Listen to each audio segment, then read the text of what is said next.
پہلی حدیث صحیح بخاری اور صحیح مسلم دونوں میں موجود ہے. صحیح مسلم میں ذرا تفصیل کے ساتھ ہے. اللہ کے محبوب صلی اللہ علیہ وآلہ وسلم نے فرمایا کہ تم میں سے جو شخص اذان کی آواز سنے تو جو مؤذن کہتا ہے وہ انہی کلمات کو ریپیٹ کرے اور پھر اس کے بعد مجھ پر ایک دفعہ درود شریف پڑھے. جو ایک دفعہ درود شریف پڑھے گا اللہ تعالیٰ اس پر 10 دفعہ درود بھیجے گا، یعنی 10 رحمتیں نازل فرمائے گا. اس کے بعد اللہ کے حضور میرے لیے مقام وسیلہ کی دعا مانگو. وسیلہ جنت میں ایک مقام ہے جو اس کائنات میں ایک شخص کو ملے گا اور میں اللہ سے امید کرتا ہوں وہ ایک شخص میں ہوں، نبی علیہ السلام نے فرمایا. اور پھر آپ علیہ السلام نے ہمارے لیے خوشخبری فرمائی کہ جو یہ عمل کرے گا قیامت والے دن میری شفاعت اس کے لیے حلال ہو جائے گی انشاءاللہ تعالی. اللہم اجعلنا منہم. تو شفاعت رسول صلی اللہ علیہ وآلہ وسلم حاصل کرنے کا وظیفہ اذان کا جواب دینا ہے، یعنی اذان کے کلمات ریپیٹ کرنے ہیں. اس میں حی علی الصلاۃ حی علی الفلاح پر آپ لا حول ولا قوت الا باللہ پڑھیں، یہ بھی جواب ہے، اور یہی کلمات ریپیٹ بھی کر سکتے ہیں. باقی جو مؤذن کہہ رہے ہیں وہ آپ کہیں. اس کے بعد ایک دفعہ درود شریف، پھر الوسیلہ والی دعا. مسلم شریف میں وہ دعا نہیں آئی لیکن بخاری میں وہ دعا بھی آئی ہے. پھر اللہم رب هذه الدعوة التامة والصلاة القائمة آت محمدا الوسيلة والفضيلة وابعثه مقاما محمودا الذي وعدته وارزقنا شفاعته يوم القيامة. یہ بیچ میں خود سے ایڈ کر دیا ہوا ہے، وعدتا تک ہے. اس کے بعد انک لا تخلف المیعاد، یہ بخاری میں موجود نہیں لیکن سنن کبریٰ البیہقی میں صحیح سند کے ساتھ موجود ہے. انک لا تخلف المیعاد وہ پڑھ لیں بہتر ہے. وعدتا تک پڑھ لیں تب بھی دعا مکمل ہے. باقی جو خود سے لوگوں نے بیچ میں ایڈ کیے ہیں الفاظ وہ احادیث میں موجود نہیں ہے. ہم ایک ایک حدیث ڈسپلے کروا دیں گے تاکہ اگر کسی کو وہ دعا یاد نہیں ہے تو وہ امیج اس کا لے کر وہ دعا یاد بھی کر سکتا ہے. شفاعت رسول صلی اللہ علیہ وآلہ وسلم حاصل کرنے کا نسخہ یا وظیفہ. اب اس حدیث سے یہ بات پتہ چلی کہ اذان کے بعد درود شریف پڑھنا یہ نبی علیہ السلام نے مشروع فرمایا ہے، تعلیم فرمایا ہے. اذان کے بعد درود پڑھنا سنت ہے لیکن اذان کے ساتھ نہیں، اذان مکمل ہونے کے بعد. اذان سے پہلے درود پڑھنا اور اسے بالکل جوڑ دینا، اور وہ بھی صرف اس وقت پڑھنا جب سپیکر آن ہو، سپیکر آف ہو، بجلی گئی ہوئی ہو. تو چونکہ کوئی سننے والا نہیں ہے اس لیے صرف اذان کہنا اور درود شریف چھوڑ دینا، اس کا مطلب یہ ہے کہ ایک فرقہ واریت کی نظر ہے چیز. صحیح مسلم کی شرح لکھی ہمارے استاد غلام سعود سعیدی صاحب نے رحمہ اللہ تعالی، بریلوی عالم تھے. انہوں نے ڈھکے چھپے الفاظ میں بریلویوں کی خود مذمت کر دی. اس حوالے سے انہوں نے کہا کہ حضرت بلال حبشی رضی اللہ تعالیٰ عنہ ہم سے بڑے عاشق رسول تھے، صحابہ تابعین ہم سے بڑے عاشق رسول تھے.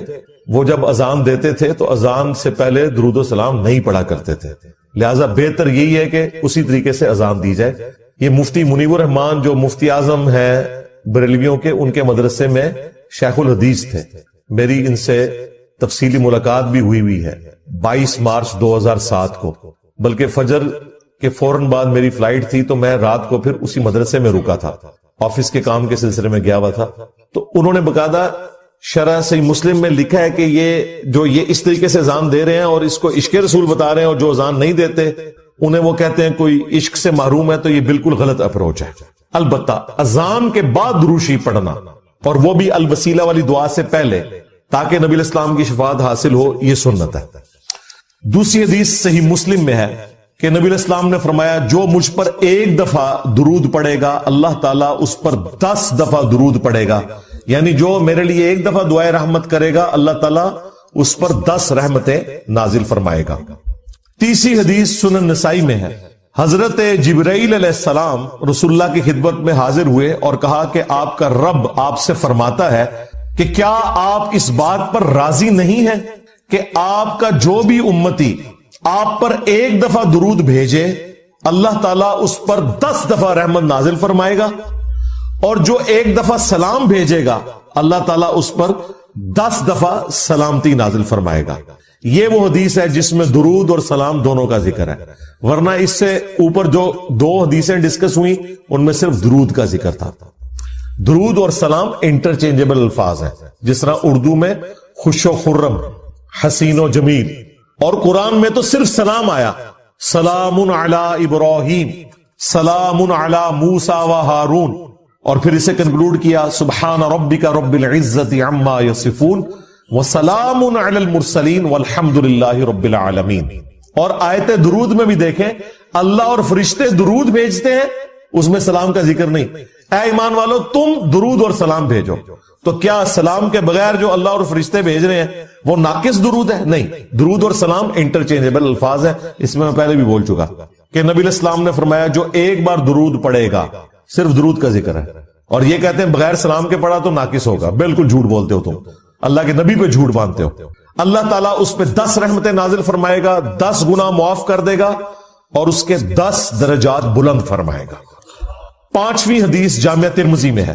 نبی علیہ السلام نے فرمایا قیامت کے دن میرے سب سے زیادہ نزدیک وہ شخص ہوگا جس نے دنیا میں مجھ پہ سب سے زیادہ درود پڑھا ہوگا. اللہم صلی علی محمد وعلی آل محمد. 6ٹھی حدیث بھی جامعہ ترمذی میں ہے. اس حدیث کی صحت میں اختلاف ہے، چونکہ کچھ محدثین اسے صحیح سمجھتے ہیں، اس لیے میں اسے کوٹ کر رہا ہوں. ابی ابن کعب کہتے ہیں کہ میں نے اللہ کے نبی علیہ السلام سے عرض کیا کہ میں اپنی دعاؤں میں آپ کے لیے بھی دعائے رحمت کرتا ہوں، یعنی درود شریف پڑھتا ہوں.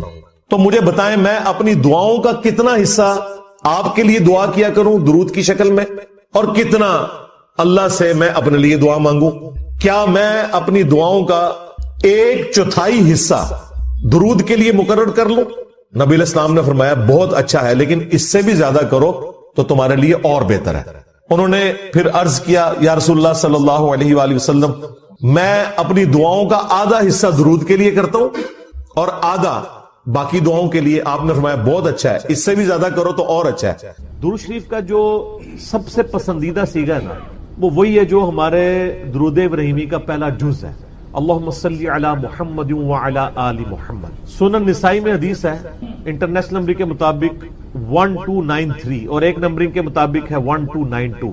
یہ مجھے زبانی یاد ہے نمبر، 12 نبی علیہ السلام کی نسبت سے اور 92 محمد کی وجہ سے 1292 سنن نسائی.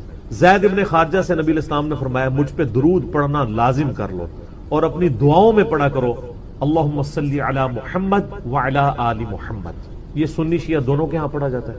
اس کے علاوہ بخاری اور مسلم میں درود ابراہیمی ہے جو ہم نماز میں پڑھتے ہیں، یہ بھی ثابت ہے. باقی جتنے بھی درود ہیں اسی سے ملتے جلتے ہیں. صلی اللہ علیہ وآلہ وسلم یہ بھی نبی علیہ السلام سے ثابت ہے. صحیح مسلم میں حضرت عیسیٰ علیہ السلام کے لیے آپ نے کہا وَنُزُولِ عِیسَى ابْنَ مَرْیَمَ صلی اللہ علیہ وسلم وآلہ وسلم کے ساتھ پڑھنا بہتر ہے، کیونکہ نبی علیہ السلام نے اسی کی ترغیب دلائی ہے. درود ابراہیمی میں بھی دیکھیں، باقی درودوں کے اندر. اب رہا مسئلہ کتنی تعداد میں پڑھا جائے، جتنی حسب توفیق ہو.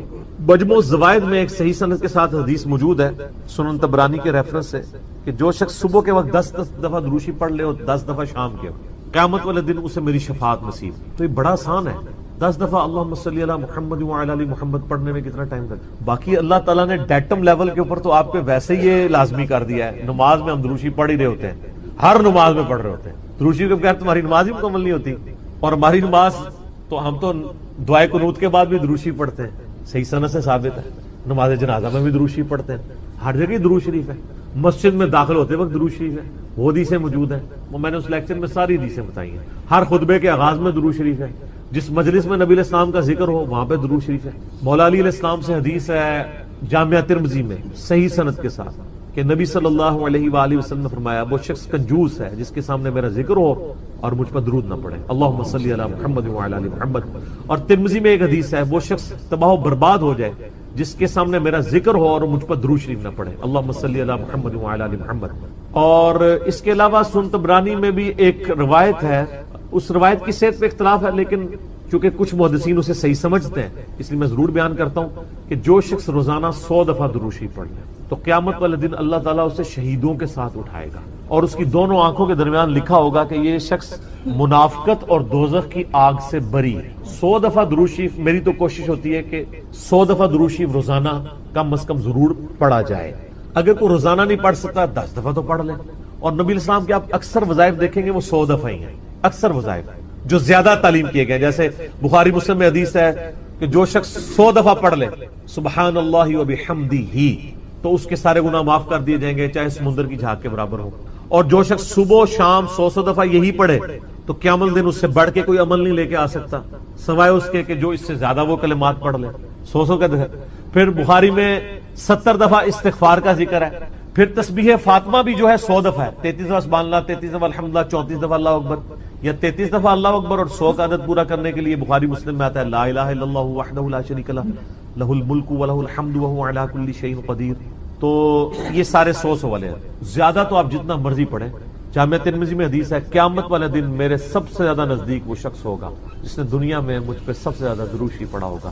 اللہم صلی علی محمد وعلی آل محمد. تو سر جتنا گڑ ڈالیں گے اتنا میٹھا ہوگا.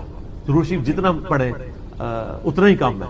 نبی علیہ السلام کے قرب کا ذریعہ ہے. لیکن صرف درود شریف پہ زور ہو، نبی علیہ السلام کی تعلیمات پہ زور نہ ہو تو یہ غلط. درود شریف کے لیے باوضو ہونا بھی شرط نہیں ہے. یہ اللہ کا ذکر ہے اور ایسا ذکر ہے جس کے لیے کوئی پروٹوکول نہیں. وضو پروٹوکول ہوتا ہے نماز پڑھنے کا. عام اذکار کے لیے کوئی وضو پروٹوکول نہیں ہوتا. ویسے آپ نے رکھنا ہے وہ ضرور کریں، لیکن ادروائز ان اذکار کا وہ پروٹوکول اس حوالے سے نہیں ہوتا. تو میری خواہش یہ ہے کہ آپ روزانہ کم از کم 100 دفعہ ضرور درود شریف پڑھیں. اگر نہیں پڑھ سکتے تو صبح فجر کے بعد 10 دفعہ اور 10 دفعہ مغرب کے بعد صبح شام 10 دفعہ پڑھ لیں تاکہ شفاعت رسول صلی اللہ علیہ وآلہ وسلم حاصل ہو. پھر مسلم شریف میں حدیث ہے، بخاری میں بھی کچھ حصہ ہے کہ جو اذان کا جواب دے، یعنی وہی مؤذن والے کلمات رپیٹ کرے، اس کے بعد مجھ پہ درود شریف پڑھے اور الوسیلہ والی دعا مانگے تو میری شفاعت اس کے لیے حلال ہو جائے گی. وہاں بھی درود شریف ہے. صحیح مسلم میں حدیث ہے جو ایک دفعہ 10 درود شریف پڑھے گا اللہ تعالیٰ اس پہ 10 رحمتیں نازل فرمائے گا. سنن نسائی میں حدیث ہے جو ایک دفعہ درود شریف پڑھے گا اللہ تعالیٰ اس پہ 10 رحمتیں نازل فرمائے گا، اس کے 10 درجات بلند کر دے گا، اسے 10 نیکیاں عطا فرمائے گا، اس کے 10 گناہ معاف کر دے گا. اتنی بڑی فضیلت ہے سر. اتنی بڑی فضیلت مجھے بتائیں کس عمل کی ہوگی؟ نفلی عبادات میں افضل ترین عبادت درود شریف. اچھا یہ درود شریف اللہ کی عبادت ہے کیونکہ آپ رجوع اللہ کرتے ہیں. اللہم صلی علی محمد وعلی آل محمد. یہ جو جمعے کے دن کے وظائف ہیں نا وہ آپ یعنی غروب آفتاب جمعرات والے دن اس سے لے کے جمعے کی مغرب تک کر سکتے. یہ نہیں ہوتا کہ جمعے کے دن کوئی کرنا ہو. تو جمعے والے دن درود شریف پڑھنے کی فضیلت ہے. ابو داؤد کے اندر اور ترمذی کے اندر، سنن نسائی میں، ابن ماجہ میں حدیث ہے کہ نبی صلی اللہ علیہ وآلہ وسلم فرمایا کہ جمعے کا دن تمام دنوں کا سردار ہے. اسی دن آدم علیہ السلام پیدا ہوئے، اسی دن وہ فوت ہوئے، اسی دن پہلا سور پھونکا جائے گا، دوسرا سور پھونکا جائے گا، قیامت قائم ہوگی.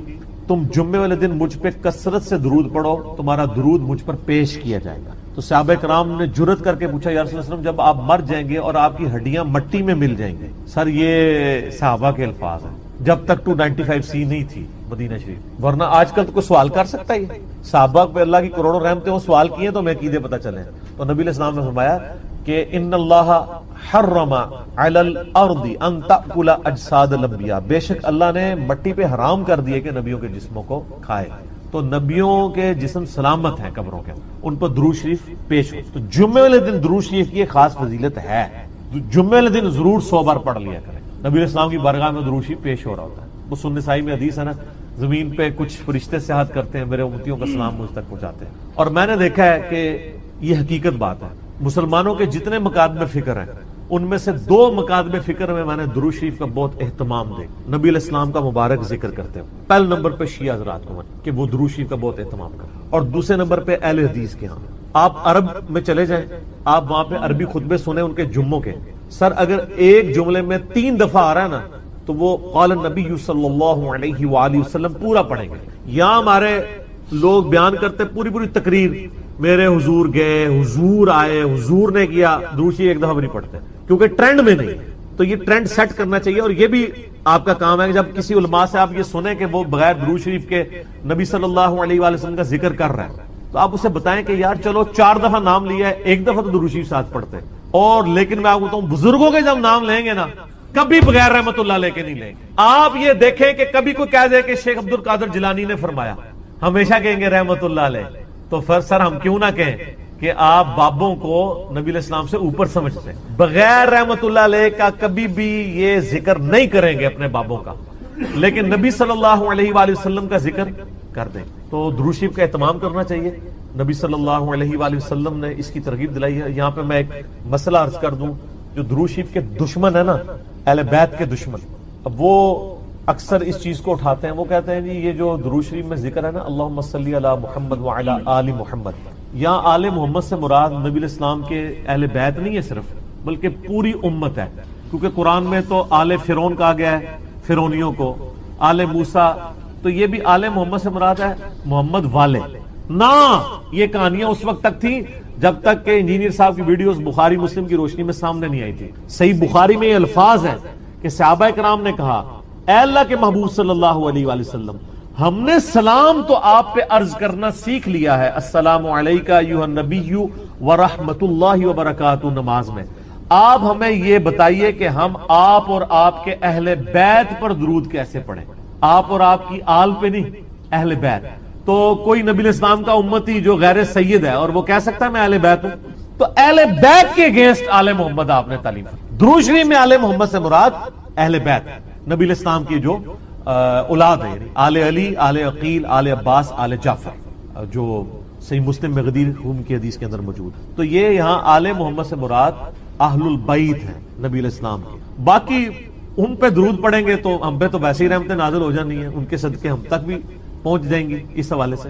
تو یہ میں نے ایک ضمناً مسئلہ عرض کر لیا، لوگ بیچ میں نا یہ ایک پخے چھوڑ رہے ہوتے ہیں، تو میں نے اس پہ میرا یوٹیوب پہ کلپ بھی چڑھا ہوا ہے درود اور اہل بیت کے دشمن، تو اس میں نے بتایا تھا یہ یعنی اپنے بغض کا اظہار اس طریقے سے کر رہے ہوتے ہیں، ان کو تو کوئی چیز اس طریقے سے ہضم نہیں ہو رہی ہوتی نا، تو وہ جان بوجھ کے ایسی باتیں نکالتے ہیں۔ درود شریف پڑھیں، اور مجھے یاد ہے کہ ایک 3-4 سال پہلے مجھے ایک بریلوی بھائی کا فون آیا، تو مجھے کہنے لگے کہ جی آپ کی ویڈیوز بہت اچھی ہیں، میں آپ کی ویڈیوز کی وجہ سے مسلک چھوڑا، سب کچھ سیکھا، آپ سے ایک ریکویسٹ کرنی ہے کہ آپ جب درود شریف پڑھتے ہیں نا تو آپ صلی اللہ علیہ وآلہ وسلم پڑھا کریں۔ تو آپ میری پرانی ویڈیوز دیکھیں تو اس میں صلی اللہ علیہ وسلم ہوتا تھا، تو میں نے اس کا پھر یہ مشورہ مانا، تو پھر میں نے آہستہ آہستہ اپنے آپ کو اس کا عادی کیا کہ وآلہ وسلم بھی کہا جائے، کیونکہ نبی صلی اللہ علیہ وآلہ وسلم کو یہ چیز پسند ہے کہ آپ صلی اللہ علیہ وآلہ وسلم کے اہل بیت کا ذکر کیا جائے، اس لیے درود ابراہیمی میں بھی اہل بیت کا ذکر کیا گیا۔ اچھا، درود ابراہیمی میں بعض لوگ کہتے ہیں یہ جو آل ابراہیم کا ذکر ہے تو آپ یہودیوں میں درود پڑھ رہے ہوتے ہیں۔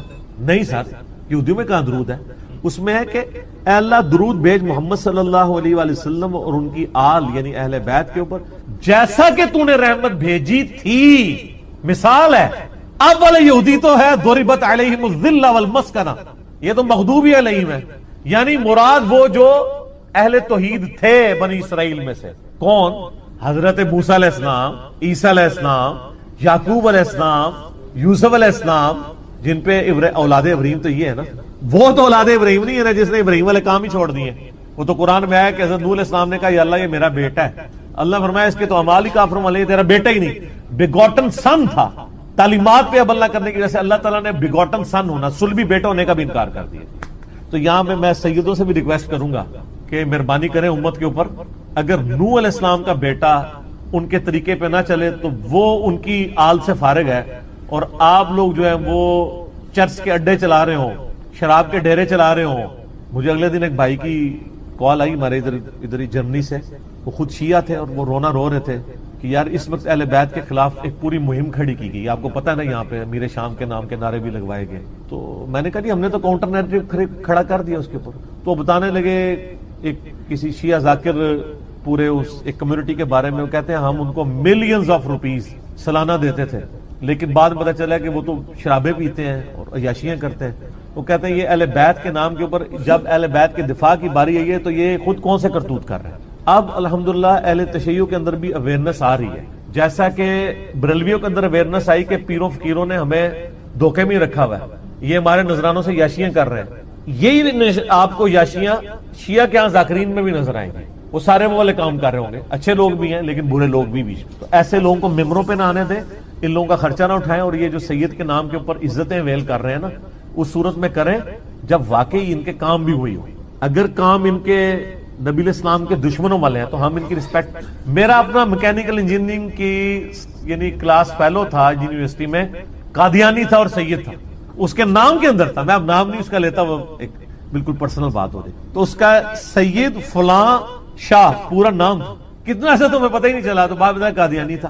اب کیا ہمارے اہل تشیع کے ہاں جو سید ہیں اس کو سید ماننے کے لیے تیار ہو جائیں گے؟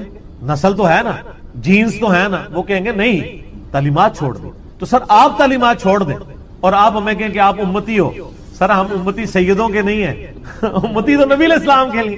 یار مولا علی بھی کبھی مولا علی نے یہ دعویٰ نہیں کیا کہ یہ میری امت ہے, وہ بھی اپنے آپ کو غلام محمد ہی کہتے تھے. آپ شیعہ کا جو سلوگن دیکھیں وہ تو بالکل ٹھیک ہے, محمد اور آل محمد, آل علی نہیں کہتے ہیں. علی نہیں سر, سینٹرڈ پوائنٹ محمد صلی اللہ علیہ وآلہ وسلم کی ذات ہے, جس کی جو بھی عزت ہے وہ نبی علیہ السلام کی نسبت کی وجہ سے, جس کا جو بھی مرتبہ ہے وہ ان کی نسبت کی وجہ سے. اگر نبی علیہ السلام کو بیچ میں سے نکال دیتے ہیں پھر کوئی شخص کوئی مرتبہ ویل نہیں کرتا. تو محمد اور آل محمد, حالانکہ دیکھیں اولاد علی ہے لیکن نام کیا بولا جاتا ہے, آل محمد. کیوں؟ یہ اللہ نے رشتہ کروایا. ویسے سنن نسائی میں صحیح سند کے ساتھ حدیث ہے, پہلے حضرت ابوبکر نے رشتہ مانگا تھا نبی علیہ السلام سے سیدہ فاطمہ کے لیے, جب تک کہ حضرت ابوبکر خود سسر نہیں بنے تھے. نبی علیہ السلام نے کہا میری بچی چھوٹی ہے, پھر حضرت عمر نے مانگا, فرمایا چھوٹی ہے, پھر حضرت علی نے مانگا تو رشتہ کر دیا. پہلی حدیث صحیح بخاری اور جامع ترمذی میں حدیث ہے, جو شخص بھی یونس علیہ السلام کی دعا کے ساتھ اللہ کی طرف متوجہ ہوا اللہ تعالیٰ اسے محروم نہیں لوٹائے گا. لا الہ الا انت سبحانک انی من الظالمین. اور قرآن میں بھی ہے کذالک ننجی المؤمنین, ہم مومنین کو بھی نجات دیں گے جس طرح یونس کو دی تھی اس دعا کی برکت. میرا تو کلپ ہے مصیبت اور پریشانی سے بچاؤ کے 3 وظائف, اس میں سے ایک وظیفہ یہ ہے, دوسرا حسبنا اللہ و نعم الوکیل, تیسرا یا حی یا قیوم برحمتہ. صبح و شام کے اذکار جو ہیں وہ اگر فرض نماز سے پہلے کر لیے جائیں تو فجر کا وقت داخل ہونے کے بعد صبح کے اذکار کر سکتے ہیں آپ, ٹھیک ہے جی, ختم سحری کے فوراً بعد, چاہے فجر پڑی ہو, کیوں؟ وہ صبح کے اذکار ہیں. ٹھیک. اور شام کے اذکار, چونکہ شام کے اذکار ہیں, آپ غروب آفتاب سے پہلے کر لیں, سب سے افضل وقت وہ ہے, ورنہ آپ مغرب کے بعد کر لیں. افضل وقت یہ ہے کہ مغرب سے پہلے کریں. شام کے اذکار ہیں وہ رات کے نہیں ہیں, مغرب میں تو رات شروع ہو جاتی ہے. فی النار. اعوذ باللہ السمیع العلیم من الشیطان الرجیم من ہمزہ ونفخہ ونفثہ. بسم اللہ الرحمن الرحیم. رب اشرح لی صدری ویسر لی امری واحلل عقدۃ من لسانی یفقہوا قولی. بسم اللہ الرحمن الرحیم. ان اللہ وملائکتہ یصلون علی النبی یا ایہا الذین آمنوا صلوا علیہ وسلموا تسلیما. اللہم صل علی محمد وعلی آل محمد کما صلیت علی ابراہیم وعلی آل ابراہیم انک حمید مجید. اللہم بارک علی محمد وعلی آل محمد کما بارکت علی ابراہیم وعلی آل ابراہیم انک حمید مجید. اللہم ربنا آتنا فی الدنیا حسنہ وفی الآخرۃ حسنۃ وقنا عذاب النار. ربنا آتنا من لدنک رحمہ وہیئ لنا من امرنا رشدا. لا الہ الا انت سبحانک انی کنت من الظالمین. حسبنا اللہ ونعم الوکیل. یا حی یا قیوم برحمتک استغیث ولا حول ولا قوة الا باللہ العلی العظیم. آمین. الحمدللہ آج 15 جون 2025 کو سنڈے کے دن ہماری یہ قرآن کلاس نمبر 219 نمبر کی اسٹوڈیو ریکارڈنگ ہونے جا رہی ہے. آج انشاءاللہ تعالی ہم سورۃ الانبیاء سورت نمبر 21 سے سٹارٹ کریں گے. آج پارہ نمبر 17 کا بھی آغاز ہو رہا ہے اور پہلی سورت الانبیاء ہے. قرآن حکیم میں اس کا نمبر 21 ہے اور یہ مکی صورتوں میں سے ایک صورت ہے. اور مکی صورتوں کا جو اسلوب ہے وہ عقیدہ توحید سے متعلق ہے, فکر آخرت سے متعلق ہے. اس میں بھی اسپیسیفکلی آخرت میں اللہ تعالیٰ جو انسانوں کو اٹھائے گا اس کے حوالے سے ڈسکشن ہے, اور مختلف انبیاء کرام علیہ السلام سے متعلق جو ان کو مختلف قوموں میں بھیجا گیا ان کے جو حالات و واقعات مختلف جگہ قرآن پاک میں رپورٹ ہوئے کمبائنڈ فارم میں آپ کو یہاں پر ملیں گے. اسی نسبت سے اس کا نام سورۃ الانبیاء ہے. اس میں حضرت ابراہیم علیہ السلام کا ذکر خیر بھی ملے گا, عیسیٰ علیہ السلام کا, سیدہ مریم کا اور باقی انبیاء کرام کا. بعض کا نام آیا ہے, بعض کا تھوڑا تفصیلی ذکر آیا ہے, اور کنکلوژن اس کی اللہ کے محبوب صلی اللہ علیہ وآلہ وسلم کو جو اللہ تعالیٰ نے ٹائٹل دیا وما ارسلناک الا رحمۃ للعالمین, اس پہ جا کر یہ سورت کنکلوڈ ہوگی. انبیاء کرام علیہ السلام سے متعلق عقیدہ کیا ہونا چاہیے اور انبیاء کرام کا اپنا کیا عقیدہ ہوتا تھا, یہ دونوں چیزیں اس صورت کے اندر بیان ہوگی. عام آدمی جس نے قرآن کبھی ترجمے سے نہیں پڑھا، اس سے اگر پوچھا جائے کہ سورۃ الانبیاء میں کیا ہوگا، تو عموماً جو آپ کو ان پڑھ جاہل قسم کے لوگ علماء میں سے بھی اور واعظین میں سے بھی، وہ آپ کو یہی کہتے سنائی دیں گے کہ جی اس میں انبیاء کرام کی خوبصورتی کا بیان ہوگا، ان کی آنکھیں کیسی تھیں، ان کے بالوں کا رنگ کیسا تھا. وہ اس قسم کی باتیں بیان کرتے ہیں اور ممبروں سے کرتے ہیں. سورۃ الانبیاء سے بہتر اور کوئی صورت نہیں ہے بات بتانے کے لیے کہ انبیاء سے متعلق آپ کا کیا عقیدہ ہونا چاہیے اور انبیاء کا عقیدہ توحید اپنا کیا تھا. یہ دونوں باتیں اس میں بیان ہوئی ہیں. اور ہمارے سب کانٹیننٹ میں جو دین تصوف نے عقائد کی خرابی پروپیگیٹ کر دی ہے، اس کی جڑ کاٹنے کے لیے ایک صورت کافی ہے. چھوٹی سی صورت ہے اور عقیدہ توحید کو بھی واضح کرے گی، انبیاء کرام علیہ السلام کے اپنے سٹیٹس کو بھی واضح کرے گی کہ انبیاء کے بارے میں آپ نے کیا عقیدہ رکھنا ہے، ان کو منی گاڈ نہیں بنانا. اور انبیاء کرام ہر مشکل، ہر پریشانی میں اپنے رب کی طرف رجوع لاتے تھے. اس کا ذکر بھی آپ کو اس میں ملے گا. یہ ڈومیننٹ چیز ہے سورۃ الانبیاء کے حوالے سے. سٹارٹ ہی میں آپ کو نبی اسلام کا جو ذکر خیر ہے، آپ کی جو دعوت توحید ہے، اس کے مقابلے پر مشرکین عرب نے جو آپ کو رسپانس کیا اور جو آپ کے لیے غلط زبان استعمال کی، آپ علیہ السلام کو جو تانے دیے اور اس پر جو اللہ تعالیٰ کا جواب ہے، شروع کی چند آیات میں ہی آپ کو عقیدہ کلیئر ہو جائے گا.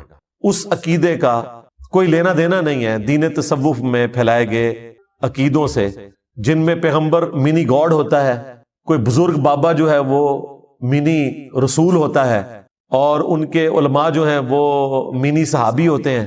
یعنی اس طرح ان کو ٹائٹل دیے ہوتے ہیں انہوں نے اور ایسے مرتبے دیے ہوتے ہیں. یہ سٹارٹ ہی میں آپ کو بالکل کلیئر ہو جائے گا.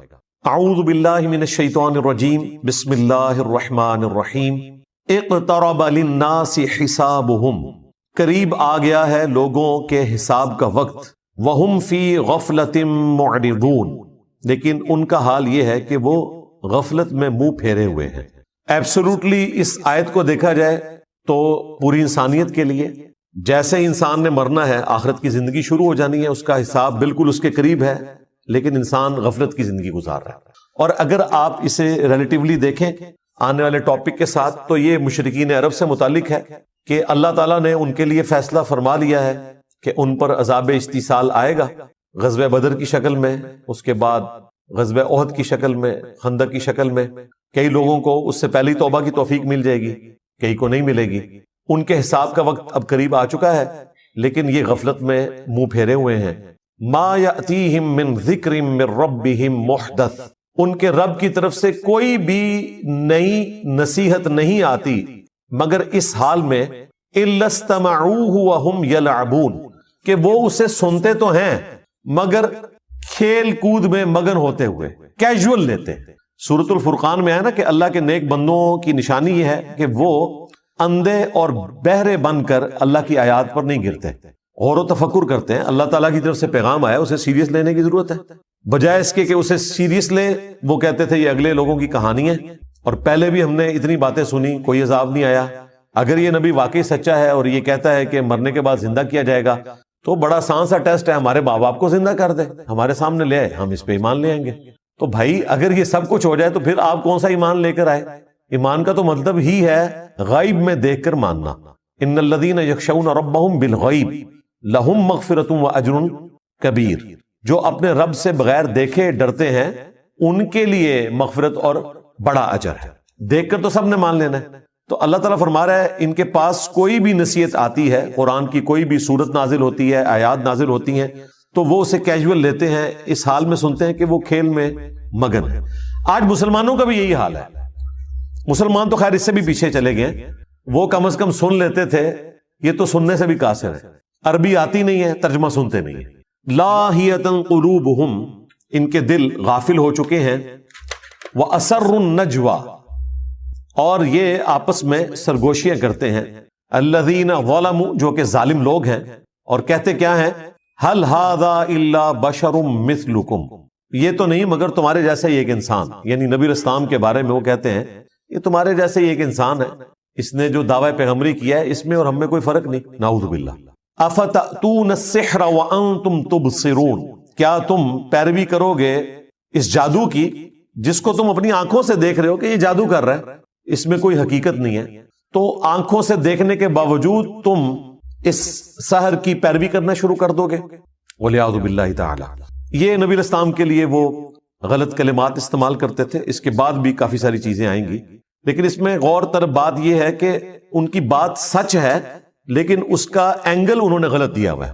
یہ بات تو سچ ہے کہ نبی الاسلام بھی انسان ہی تھے۔ سورہ بنی اسرائیل میں آیا کہ اگر زمین پر فرشتے آباد ہوتے تو ہم فرشتوں میں سے پیغمبر بھیجتے، اب چونکہ انسان آباد ہیں تو انسانوں میں سے پیغمبر آئے گا، بات سچ ہے، لیکن بظاہر تو یہ ہماری طرح کے انسان ہیں، اس میں کوئی شک نہیں ہے۔ سب سے بڑا فرق اس حوالے سے جو وہ ایمفسائز نہیں کرتے تھے وہ یہ تھا کہ ان پر اللہ کی طرف سے وحی آتی ہے، اور وہ ایسا کلام لے کر آئے ہیں عربیوں میں کہ عربی بھی ششدر رہ گئے قرآن کے اس اعجاز کو دیکھ کر۔ اسی وجہ سے جو لوگ حق سے غافل تھے انہوں نے یہ کہنا شروع کر دیا گویا کہ نبی الاسلام جادو کر دیتے ہیں لوگوں کے اوپر۔ جو بھی سنتا ہے وہ آپ پر ایمان لے آتا ہے اگر وہ سلیم الفطرت ہوا، اگر بے ایمانی پہ اترا ہوا ہے تو اس کے لیے قرآن میں کوئی ہدایت نہیں، سیدھی سی بات ہے۔ قرآن میں ہدایت اس کے لیے جو واقعی ہدایت قبول کرنا چاہے۔ صحیح مسلم میں جو دماد نامی ایک عامل کا ذکر ملتا ہے، اردو میں ہم زماد کہتے ہیں، عربی میں دماد ضاد کے ساتھ، وہ جھاڑ پھونک کا کام کرتا تھا۔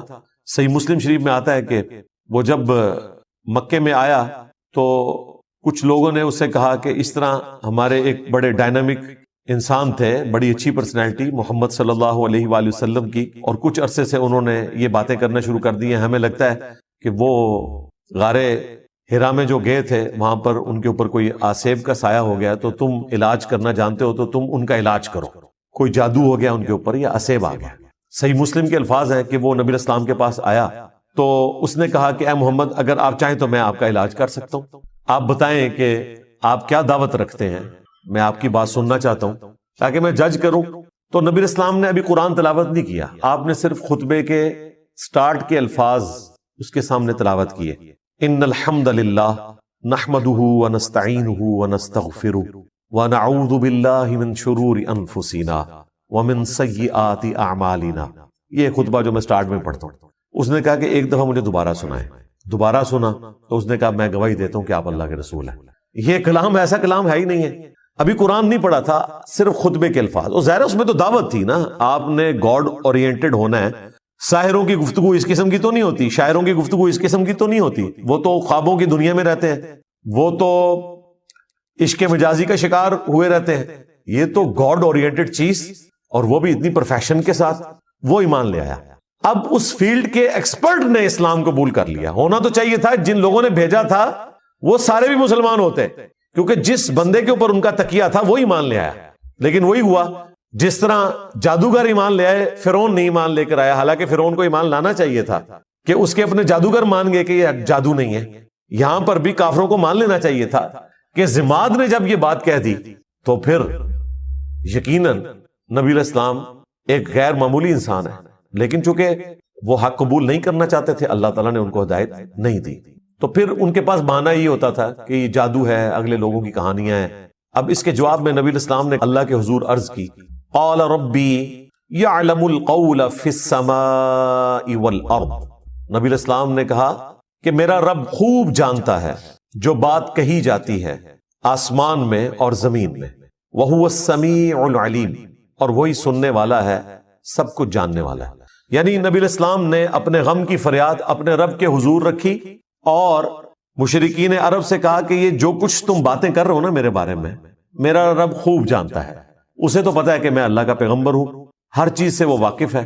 بل قالوا اضغاث احلام، بلکہ وہ یہ بھی کہنا شروع ہو گئے کہ یہ پریشان خواب ہیں، بل افتراہ، بلکہ یہ خود سے انہوں نے گھڑ لیا ہے، بل ہوا شاعر، نہیں بلکہ یہ شاعر ہے، خود بھی ایک بات کے اوپر قائم نہیں ہے۔ دیکھیں اگر کسی شخص کو یہ پتا چل گیا کہ یہ سامنے والا بندہ کیا ہے تو وہ بار بار اپنا بیان تو نہیں بدلتا۔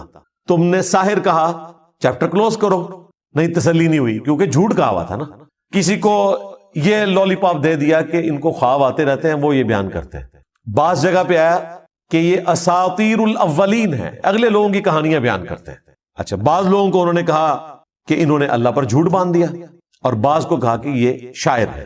اب اتنے زیادہ بیانات، جادوگر، دیوانہ، اگلے لوگوں کی کہانیاں، پریشان خواب، جھوٹ گھاڑ لیا ہے، شاعر ہیں، مجنون ہیں، یعنی یہ 7 تو میں نے انگلیوں پہ آپ کو گنوا دی گالیاں جو وہ دیا کرتے تھے اپنے نظام میں۔ اب اس کے اگینسٹ نبی الاسلام کو نبوت ثابت کرنے کے لیے وہ ڈیمانڈ کیا رکھ رہے ہیں؟ فَلْيَأْتِنَا بِآیَةٍ كَمَا أُرْسِلَ الْأَوَّلُونَ، اگر واقعی یہ پیغمبر ہے نا تو یہ اس طرح کے معجزات کیوں نہیں لے کر آتا جو معجزات اگلے لوگوں کو، اگلے پیغمبروں کو دیے گئے تھے۔ یعنی یہ ہمیں خود ہی بتاتا ہے کہ موسیٰ علیہ السلام کے پاس عصا کا معجزہ تھا، وہ اژدہا بن جاتا تھا، عیسیٰ علیہ السلام مردوں کو زندہ کر دیتے تھے، تو اس قسم کا کوئی معجزہ یہ ہمیں بھی کر کے دکھائے، ہم مان لیں گے۔ اچھا، یہاں تک اگر بات دیکھی جائے تو لاجیکلی ان کی بات درست ہے کہ جو پیغمبر عوام کے سامنے اگلے انبیاء کے واقعات بیان کر کے اور ان کے معجزات بتا کر دعوی نبوت کر رہے ہیں، تو اس کا منطقی نتیجہ یہ ہے کہ اس کے مخاطبین اس سے کہیں کہ اچھا یہ جو آپ بتا رہے ہیں آپ بھی کر کے بتائیں نا، تو ہم آپ پر ایمان لے آئیں گے۔ تو یہ ڈیمانڈ کوئی غلط نہیں تھی ان کی، لیکن اللہ کا فیصلہ کچھ اور تھا۔ اللہ تعالیٰ نے اس کے جواب میں کیا فرمایا؟ اس جگہ پر ہر جگہ جواب ڈیفرنٹ آئے گا، یہاں پر کیا جواب آیا؟ ما آمنت قبلہم من قریۃ اہلکناہا، ان سے پہلے جو بستیاں ہلاک کر دی گئیں ان کے رہنے والے بھی ایمان نہیں لے کر آئے تھے۔ افہم یؤمنون، تو کیا اب یہ لوگ ایمان لے آئیں گے؟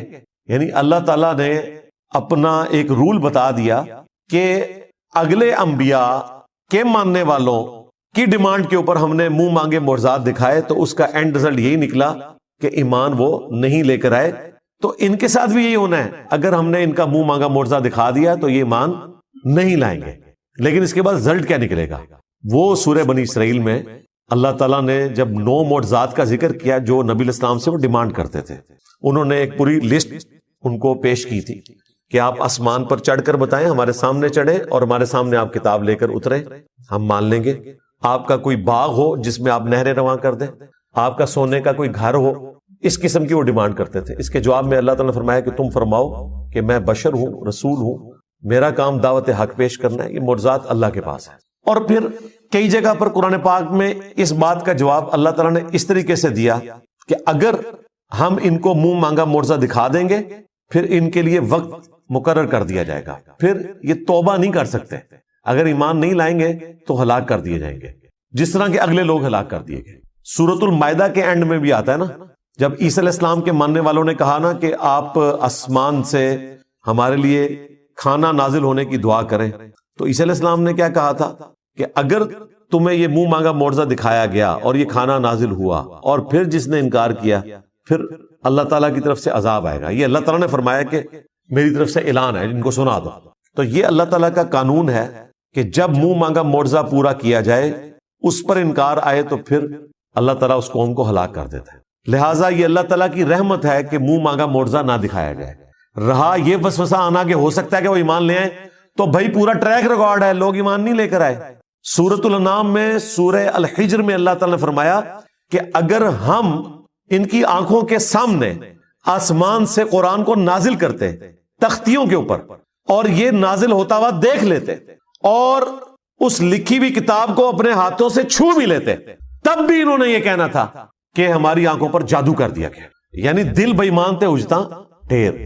آپ یہ نہ سمجھے کہ اگر ان کی وہ ڈیمانڈ پوری کی جاتی تو انہوں نے مان لینا تھا، بالکل نہیں ماننا تھا۔ کیا جادوگروں کے ایمان لانے کے بعد فرعون نے مان لیا تھا کہ میرے ایکسپرٹس نے ڈکلیئر کر دیا ہے کہ یہ جادو نہیں ہے، یہ پیغمبر ہے؟ نہیں مانا۔ تو یہ اللہ کی رحمت ہے، منہ مانگا معجزہ نہ دکھانا۔ اگر منہ مانگا معجزہ دکھا دیا جائے تو پھر اللہ تعالیٰ کا عذاب آ جاتا ہے اور پھر وہ عذاب ٹلتا نہیں ہے۔ اگر کوئی اس وقت توبہ بھی کرے اس کی توبہ قبول نہیں ہے۔ یہی بات اللہ تعالیٰ نے یہاں کی۔ کیا ان سے پہلے لوگ جن کو ہم نے ہلاک کیا، ان قوموں کو، وہ ایمان لے آئے تھے جو یہ ایمان لے آئیں گے؟ اب اس سے یہ بھی پتا چل گیا کہ نبی علیہ السلام کو اللہ تعالیٰ نے کافروں کو دکھانے کی خاطر اس قسم کا کوئی معجزہ نہیں دیا جو کافر ڈیمانڈ کیا کرتے تھے۔ لہٰذا یہ دعویٰ کرنا کہ عبد القادر جیلانی نے مردہ زندہ کیا اور اس میں یہ رنگ بھرنا کہ چونکہ حضرت عیسیٰ علیہ السلام نے مردہ زندہ کیا تھا تو اس امت کے اولیاء جو ہیں وہ بنی اسرائیل کے پیغمبروں کی طرح ہیں، یہ کوئی آیت حدیث نہیں ہے، یہ ایک آپ سمجھ لیں قرآن و حدیث سے ڈڈکٹ ہوئی ہے بات، اور وہ صرف علماء کے لیے نہیں ہے، یہ پوری امت ہی نبیوں والا کام کر رہی ہے. کنتم خیر امت اخرجت للناس تأمرون بالمعروف وتنہون عن المنکر. یہ پوری امت ختم نبوت کی برکت سے نبیوں والا کام کر رہی ہے. اس اعتبار سے پوری امت بنی اسرائیل کے پیغمبروں کی طرح ہے. کام کرنے کے اعتبار سے، مرتبے کی نہیں بات ہو رہی، یہ ذہن میں رکھیے گا. انبیاء کے مرتبے کو کوئی نہیں پہنچ سکتا کام کرنے کے اعتبار سے. اب جن کی پرائمری رسپانسبلٹی تھی دعوت حق پیش کرنا، یعنی کہ اللہ کے محبوب صلی اللہ علیہ وآلہ وسلم، ان کے مخالفین جو تانا دیا کرتے تھے، اس تانے کو ختم کرنے کے لیے بھی اللہ تعالیٰ نے نبی علیہ السلام کو عصا کا معجزہ یا مردہ زندہ کرنے کا معجزہ نہیں دیا. تو عبد القادر جیلانی تو شاہی کوئی نہیں. یہ ساری سٹوریاں، کہانیاں بنائی ہوئی ہیں. پھر عبد القادر جیلانی کو بھی جسٹیفائی کرنے کے لیے نبی علیہ السلام سے متعلق بھی ایک جھوٹا واقعہ مشہور کر دیا کہ ایک صحابی کے بچے نے جو ہے وہ دوسرے بچے کو ذبح کیا، اور پھر نبی علیہ السلام کی دعوت کو جابر بن عبداللہ کی طرف منسوب. ایک توبہ توبہ توبہ. قرآن تو بالکل اور بات کر رہا ہے. پھر ہمارے جو خادم رضوی صاحب تھے وہ کہتے ہیں جی ممتاز قادری جو ہے وہ اپنی ایمبولینس سے باہر نکل آیا اور قبر پہ گئے تو 2 تلواریں اٹھائے ہوئے باہر نکل آیا، اور جیسے ہی پولیس والے قریب آئے تو ڈر کے پھر دوبارہ لیٹ گیا. یہ میں کہہ رہا ہوں پوری دنیا نو بریلوی کر لو یار، اس طرح کا منظر دکھا کے سب جھوٹ ہے. اس طرح نہیں ہو سکتا بھائی. اگر نبی علیہ السلام کو وہ معجزات نہیں دیے گئے نا تو باقیوں کو تو دینے کی ضرورت ہی نہیں ہے نا. باقیوں کو منوانا تو نہیں ہوتا، اللہ نے منوانا صرف پیغمبر کو ہوتا ہے. پیغمبر کے بعد کرامت کا کانسیپٹ یہ ہے کہ اللہ تعالیٰ کسی پہ کرم کرتا ہے. کوئی کر کے نہیں کچھ دکھا سکتا، یہ ذہن میں رکھیے گا کہ میں یہ کرنے لگا ہوں یا میں یہ کر سکتا ہوں. یہ صرف نبی کہہ سکتا ہے، وہ بھی اتنا جتنا اللہ اس کو بتائے، کیونکہ نبی کو منوانا ہوتا ہے، غیر نبی کو تو نہیں منوانا ہوتا. تو نبی علیہ السلام کے بارے میں کافر اتنی بڑی بڑی باتیں کر رہے ہیں، اور اس کی کنکلوژن اس اعتبار سے کر رہے ہیں کہ اچھا تو واقعی اگر نبی ہے نا، تو شاعر نہیں ہے، تجھے پریشان خواب نہیں آتے، تو نے اللہ پر جھوٹ نہیں باندھا، تو اگلے لوگوں کی کہانیاں بیان نہیں کرتا، تو جادوگر نہیں ہے، تو مجنون نہیں ہے، تو ٹھیک ہے جو تو نے خود معجزات بیان کیے نا ان میں سے کوئی ایک معجزہ کر کے دکھا تھا. نہیں. سورۃ الانعام میں اللہ تعالیٰ نے فرمایا اے نبی ہم نے تو معجزہ نہیں دکھانا جو یہ ڈیمانڈ کر رہے ہیں. تم سے ہو سکے تو زمین میں کوئی سرنگ تلاش کر لو یا آسمان پہ سیڑھی لگا دو اور کوئی معجزہ لے آؤ، اور اے نبی جاہلوں میں نہ ہو.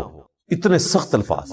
یہ قرآن ہے بھائی، یہ کتابوں کا خدا ہے، یہ بابوں کا خدا نہیں ہے، یہ بابوں کا پیغمبر نہیں ہے، یہ بابوں کا دین نہیں ہے، یہ کتابوں کا دین ہے جو واقعی صحیح بات اللہ تعالیٰ کی طرف سے انسانیت کو پہنچائی گئی ہے. تو کلیئر کٹ اللہ تعالیٰ نے فرمایا کہ چونکہ اگلے لوگ ایمان نہیں لے کر آئے تھے، یہ بھی نہیں لائیں گے، لہٰذا ان کے لیے یہ ہے کہ انہیں ڈھیل دی جائے اور منہ مانگا معجزہ نہ دکھایا جائے. سورۃ الانبیاء کی 6 آیات پوری ہوئی ہیں اور مسلمانوں کی اکثریت کا عقیدہ اس کا جنازہ نکل گیا کہ اس عقیدے کا کوئی لینا دینا نہیں ہے قرآن و سنت کے عقائد کے ساتھ. سورۃ الانبیاء یہ پڑھ کے بتا دیتے تو انہیں پتا چل جاتا کہ انبیاء کا کیا سٹیٹس ہے. اس کے جواب میں اگر یہ قرآن کی آیات آدھی پڑھی جائیں اور ان سے پوچھا جائے کہ بتاؤ پھر اللہ نے کیا جواب دیا ہوگا، تو یہ تو آپ کو یہی بتائیں گے کہ اللہ تعالیٰ نے پھر معجزات دے دیے ہوں گے. تو ایسا نہیں ہوا. سورۃ العنکبوت میں اللہ تعالیٰ نے فرمایا کہ اے نبی اس قرآن کے نزول سے پہلے نہ تو آپ کتاب میں سے کچھ پڑھ سکتے تھے، نہ اپنے دائیں ہاتھ سے کچھ لکھ سکتے تھے، ورنہ یہ چیز کافروں کو شک میں مبتلا کر دیتی کہ یہ کتاب آپ نے خود لکھ لی ہے. کیا ان کے لیے کافی نہیں ہے کہ اللہ تعالیٰ کی آیات صبح و شام ان پر تلاوت کی جاتی ہیں؟ یہ معجزہ ہے. تو دعوی نبوت والا معجزہ نبی علیہ السلام کا قرآن ہے. جس طرح کہ عیسیٰ علیہ السلام کا مردوں کو زندہ کرنا اور موسیٰ علیہ السلام کا لاٹھی کو پھینک کر اژدہا بنانا اور اسے ہاتھ لگانا اور دوبارہ اس کا لاٹھی بننا، اس طریقے پہ نبی علیہ السلام کا معجزہ یہ قرآن ہے. یہ سورۃ العنکبوت میں اور کئی صورتوں میں ذکر ہوا، اور نبی علیہ السلام نے تو بالکل کھول کر اس کو مزید بیان کیا. بخاری مسلم میں حدیث ہے اللہ تعالیٰ نے ہر نبی کو کوئی نہ کوئی معجزہ دیا تھا. یہ معجزہ تو ہم ویسے علم الکلام میں استعمال کرتے ہیں، قرآن و سنت میں اس کے لیے ٹرم آتی ہے آیتن. یہاں پر بھی دیکھ لیں فَلْيَأْتِنَا بِآیَةٍ، نشانی، معجزہ عقل کو عاجز کر دینے والی چیز، فزیکل فینامنا آف نیچر کو توڑنے والی چیز، اس لیے ہم یہ معجزہ کی ٹرم استعمال کرتے ہیں. ویسے اس کے لیے ٹرم ہے آیا، نشانی. تو اللہ تبارک و تعالیٰ نے نبی علیہ السلام کو قرآن کا معجزہ دیا. بخاری مسلم میں اس حدیث میں آتا ہے کہ ہر نبی کو معجزہ دیا، مجھے اللہ تعالیٰ نے وحی کا معجزہ دیا ہے. میں اللہ سے امید کرتا ہوں قیامت کے دن سب سے زیادہ متبعین میری امت سے ہوں گے، کیونکہ اللہ تعالیٰ نے مجھے ایک یونیک معجزہ دیا ہے. وہی کا معجزہ. اور وہ بخاری مسلم میں آتا ہے کہ جنتیوں کا نصف امت محمدیہ سے ہے صلی اللہ علیہ وآلہ وسلم، کیونکہ معجزہ سب سے بڑا ہے. لاجیکلی اس سے بیسٹ کوئی آپشن ہو نہیں سکتا تھا. ختم نبوت کے بعد اگر انسانی ہسٹری نے ہزاروں سال تک چلنا ہے اور کسی پیغمبر نے نہیں آنا اور اس آخری پیغمبر نے قیامت تک کے لیے پیغمبر ہونا ہے، تو اس کا لازمی نتیجہ ہے کہ اس کا معجزہ بھی پھر قیامت تک زندہ رہے. یہ ختم نبوت کا تقاضا تھا، اور وہی اللہ نے کیا کہ اس کتاب کو محفوظ کر دیا. انا نحن نزلنا الذکر وانا لہ لحافظون. بے شک اس الذکر، اللہ کی یاد دہانی کروانے والی کتاب کو ہم نے نازل کیا، ہم ہی اس کی حفاظت کرنے والے. اگلی کتابوں کی حفاظت اس لیے نہیں ہوئی کہ کتابیں بدلتی تھی تو نیا پیغمبر آ جاتا تھا اور بتا دیتا تھا کہ یہ گڑبڑ ہو گئی ہے، یہ ٹیمپر ہو گیا. اب چونکہ پیغمبر نے نہیں آنا، ختم نبوت ہو چکی ہے. اب بھی اگر کتاب بدل جاتی تو ہم سارے جنتی ہو جاتے. ہمارے پاس سب سے بڑا بہانہ آ جاتا کہ یا اللہ ہمارے پاس تو پیغمبر بھی کوئی نہیں، اور پیغمبر جو کتاب چھوڑ کر گئے تھے وہ تبدیل ہوگی، ہم کہاں سے ہدایت حاصل کرتے. اس لیے اللہ تعالیٰ نے اس کتاب کو محفوظ کیا. یہ قیامت تک کے لیے نبی اسلام کا معجزہ ہے. 2 خصوصیات ہیں رسول اللہ کی ایسی جو آپ کو ممتاز کرتی ہیں باقی انبیاء سے. ویسے تو بہت ساری ہیں، یہ ڈومیننٹ. ایک آپ علیہ السلام کا معجزہ کتاب کی شکل میں ہے، اگلے انبیاء والا معجزہ نہیں ہے. ویسے آپ کے معجزات بخاری مسلم میں رپورٹ ہوئے، کبھی مبارک انگلیوں سے پانی کے چشمے جاری ہوئے، لیکن وہ صرف صحابہ کے اندر ان کے ایمان میں اضافے کے لیے. یہ کبھی نہیں ہوا کہ آپ نے کافروں کو کہا ہو کہ یہ دیکھو میں اپنی انگلیوں سے پانی کے چشمے جاری کرنے لگا ہوں. میں آپ کو دعوے سے کہتا ہوں کہ یہ اتنا بڑا معجزہ تھا کہ شاید چند لوگوں کی قسمت بدل جاتی، لیکن اللہ نے کہا کہ ان کی مرضی کا میں نے معجزہ بتانا ہے، ان کے سامنے نہیں ہوگا. ہاں، یہ جتنے معجزات آئے ہیں یہ مسلمانوں کے سامنے ہوئے ہیں. مسلم شریف میں آیا کہ 2 درخت اپنی جڑوں سے اکھڑے نبی علیہ السلام کے اشارہ کرنے پہ، اور وہ مل گئے. نبی علیہ السلام رفع حاجت کے لیے اس کے پیچھے گئے اور پھر دوبارہ سے وہ اپنی جگہ پر چلے گئے. صحیح بخاری میں آیا کہ عبداللہ ابن مسعود کہتے ہیں ہم حضور کے ساتھ بعض اوقات کھانا کھاتے تھے تو لقمے میں سے اللہ کی تسبیح کی آواز آتی تھی. اسی طریقے سے صحیح بخاری میں آیا نبی علیہ السلام کو ملنے کے لیے اصحاب آئے، آپ نے ان کو ایک لاٹھی دی جو ٹارچ کی طرح روشن ہو گئی، اور جب وہ ایسی پگڈنڈی پر پہنچے جہاں سے راستہ مختلف تھا تو اس کے پھر 2 حصے ہو گئے، آدھی روشنی ان کے ساتھ چل پڑی، آدھی ان کے ساتھ. تو اس طرح کے معجزات نبی علیہ السلام کی مبارک زندگی میں صحابہ کے ساتھ بھی ہوئے ہیں، لیکن وہ صحابہ کی کرامت نہیں ہے، نبی علیہ السلام کا معجزہ ہے. صحیح بخاری میں آیا کہ ایک صحابی جن کو کافروں نے قید کر دیا تھا، ان کے لیے انگوروں کا ایک خوشہ آ گیا اور وہ کھا رہے تھے، اور جن لوگوں نے قید کیا وہ ایک دم پریشان ہو گئے. اللہ تعالیٰ کی طرف سے غیبی مدد آئی.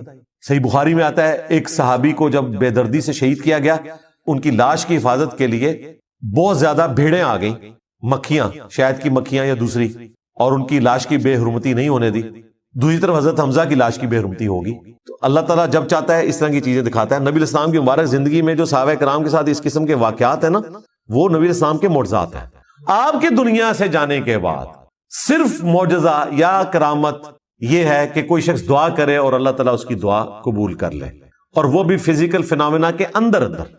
یہ ذہن میں رکھیے گا. جس طرح دلائل النبوہ امام بیہقی کی کتاب میں آتا ہے کہ انس ابن مالک کے کسان نے کہا کہ اس دفعہ بارشیں نہیں ہوئی ہیں، لگتا ہے کہ ہم قحط کا شکار ہوں گے. تو انہوں نے اپنی زمین میں کھڑے ہو کر دعا کی، اور تھوڑی دیر بعد جب واپس آئے تو کسان سے کہا کہ چیک کرو بارش ہوئی ہے کہ نہیں. تو وہ گیا تو بارش شروع ہوگی صرف ان کی زمین کے اوپر. تو یہ فزیکل فینومینا آف نیچر ہے نا، بارش ہونا فزیکل فینومینا ہے. صرف دعا قبول ہوئی کہ اللہ تعالیٰ نے بادل بھیج دیے. تو کر کے دکھانا اس طرح کی کوئی کرامت نہیں. یہ تخت بلقیس کا واقعہ بھی ہم بھی اسے سمجھانے کے لیے کبھی کبھار کرامت کہہ دیتے ہیں، ایکچولی وہ کرامت کوئی نہیں ہے، وہ تو دعویٰ ہے. وہ اسی طریقے سے ہے جس طرح میں دعویٰ کروں کہ میں آپ کو بلٹ ٹرین میں 1 گھنٹے کے اندر اندر یہاں سے کراچی بھجوا سکتا ہوں اگر بلٹ ٹرین ہو، اور میں اسے پورا کر دوں. تو ظاہر ہے یہ ایک فزیکل علم ہے. ہاں، بغیر کسی ریسورس کے، بغیر کسی علم کے کوئی شخص خامخواہ دعویٰ کرتا رہے تو وہ پاسبل نہیں ہے. کرامت اور معجزہ دعویٰ کر کے نہیں ہوتا. معجزہ تو کسی حد میں ہو سکتا ہے کہ جہاں اللہ تعالیٰ اجازت دے نبی کو، اور وہ بھی جتنی اجازت دے. موسیٰ علیہ السلام کو صرف یہ پتا تھا کہ اس لاٹھی نے اژدہا بننا ہے، یہ نہیں پتا تھا کہ لاٹھی میں پانی میں ماروں تو راستہ بن جائے گا. وہ عین اس وقت وہی آئی تو پتا چلا کہ اچھا یہ کام بھی یہ لاٹھی کر سکتی ہے. اور پہلی دفعہ جب یہ ہوا تھا موسیٰ علیہ السلام تو ڈر کے خود بھاگ گئے تھے، قرآن میں آتا ہے. خود تو انہوں نے کیا نہیں تھا ورنہ بھاگتے تو نا. تو معجزہ بھی صرف اس حد تک ہے کہ اللہ تبارک و تعالیٰ کسی نبی کو دے اور اسے اجازت دے تب، ادروائز خود سے کوئی نہیں کر کے